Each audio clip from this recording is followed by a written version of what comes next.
Here's the XR just crushing my freaking tool set here. Did put a bunch of anti-seize on the original chain. You see it's pretty gross. I didn't go super crazy on it. There's some spots there in the middle there that I didn't get my thumbs on, but I'm doing everything I can not to mess with this chain. I got the front tire on it. It is the Shinko Golden Boy tire. It was just the right size. Really, the thing was that was the 3.5. The most important thing to me was getting a plus size front tire, and as far as plus size goes, that's actually plus maximum size tire. Maybe if you're gonna get something that wasn't knobby, you go a little bit bigger. And this is a 4.6/17 that I saw the tire lever behind the inner tube. This thing was a monster to try and carry in the garage on a front tire. It was insane. This was cheap as it gets. Got that from the same place I got the exhaust. My eBay risers, raised, tightened, preloaded suspension. That's gonna change. The most exciting content in the most volume of exciting content has been from TortureTestMagazine. This dude's a saint, is dumping all this knowledge on these bikes for free.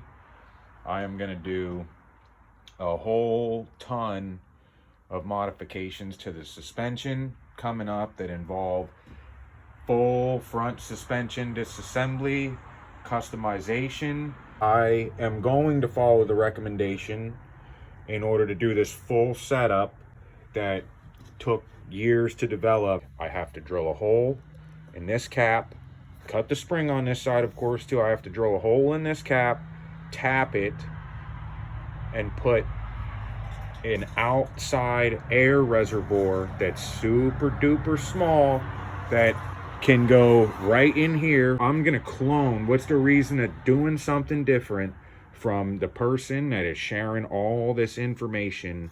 And I'm gonna put a legress valve in here. All of this stuff, I don't know if I can run it all around here or if I can run it back through here to run up and point that legress valve back through, but I'll find how that's gonna follow. I'm gonna clone that setup big time.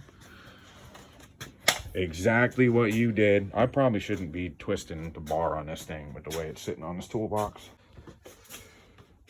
And the Gixxer rear shock. I am definitely gonna ditch this stock XR150 shock. I also have already found a swing arm that's off of a bike that's in a whole lot better condition than this swing arm I rode on salty roads within the first 6 months of me buying this bike. Every chance I had to take the bike out, I rode it on the salt. There's rust all over this thing. It's a base model Honda, and the coating is not good.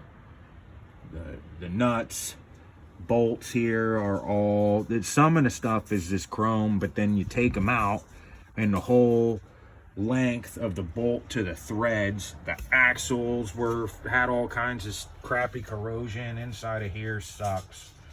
I'm gonna replace that by the time I'm throwing this rear shock assembly in here. I might wait on this rear shock because it gets so messy. I might wait to the end of the year to actually install this.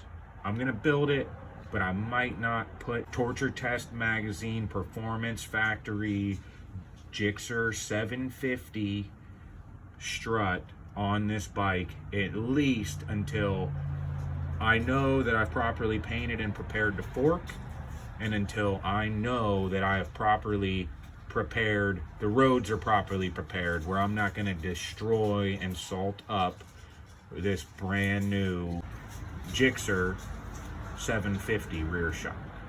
I got the legress valve came from Amazon, and I've got the oil valve, the Race Tech oil valve. Thank you big time, Gabe, Torture Test Magazine, your performance factory. Thank you big time for all this. Everything's good. I got a nice full tank of fuel and the Silver Wing ready to go.